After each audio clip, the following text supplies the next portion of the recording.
பிரான்ஸில் ஏற்பட போகிற மிக முக்கியமான மாற்றங்களை பார்க்க போகிறோம். அதிலே இப்போ நிறைய மாற்றங்கள் வரும்.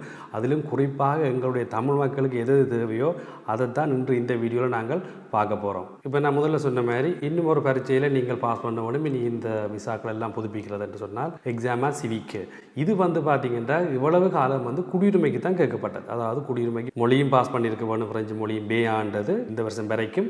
பிறகு எக்ஸாமா சிவிக் என்று சொல்லி இது அங்கே பரீட்சையில் கேள்வி தான் கேட்பார்கள். நிறைய மாணவர்கள் என் மூலமாக படித்து நேஷனாலிட்டி எடுத்துருக்குன்னா பிரெஞ்சு குடியுரிமை. அதை நீங்கள் என்னுடைய ஃபேஸ்புக் யூடியூப்லாம் அவர்களாகவே வெளியிட்ட தகவல்களை நீங்கள் பார்க்க முடியும். அப்போ நான் இந்த குடியுரிமைக்கெல்லாம் தயார்படுத்தி விடுறேன். நான் இதுவரைக்கும் அந்த குடியுரிமைக்கு போகிறவர்களுக்கு மட்டும்தான் இந்த எக்ஸாம் சிவிக் என்று சொல்லப்படுகிற இந்த கேள்விகள் எல்லாம் கேட்பாங்க. அங்கே எக்ஸாம் ஒன்றும் வைக்கிறதுல கேள்வி தான் கேட்பாங்க. அப்போ இந்த எக்ஸாம் சிவிக்கில் என்ன எல்லாம் பெருமெண்டா ஒரு மேலோட்டமாக சொல்கிறேன். அதாவது பிரான்சின் கலை, கலாச்சாரம், பண்பாடு, விழுமியங்கள், அரசியல், வரலாறு என்று சொல்லி நிறைய விடயங்கள் இதுக்குள்ளே வரும். அப்போ நீங்கள் பிரெஞ்சு மொழியில் மட்டும் பாஸ் பண்ணினால் போதாது.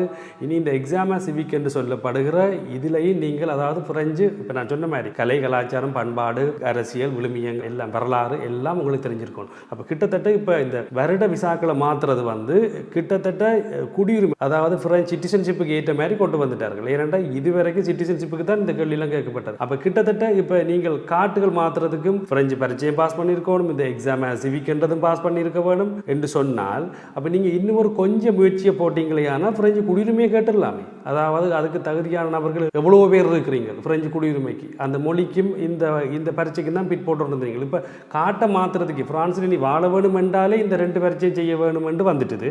அப்போ இன்னும் ஒரு கொஞ்சம் முயற்சியை போட்டால் நீங்கள் என்ன செய்யலாம், பிரெஞ்சு குடியுரிமையை கேட்டுடலாம். ஏனென்றால் காட் மாற்றுறதுக்கு பேயா சொல்கிறாங்க, டெல்ஃப் பேயா அந்த லெவல் பாஸ் பண்ணியிருக்கோம். நீங்கள் இனி அப்படியே போய் பேது பாஸ் பண்ணீங்கன்னா பிரெஞ்சில் பேது கொண்ட லெவலை பாஸ் பண்ணீங்களேன்னா குடியுரிமை கேட்டுடலாம். அதில் மற்ற விடயமா பார்த்தீங்கன்னா குடியுரிமைக்கு அதாவது நீங்கள் நேஷனாலிட்டிக்கு பேது கட்டாயம் முக்கியம், லெவல் பேது.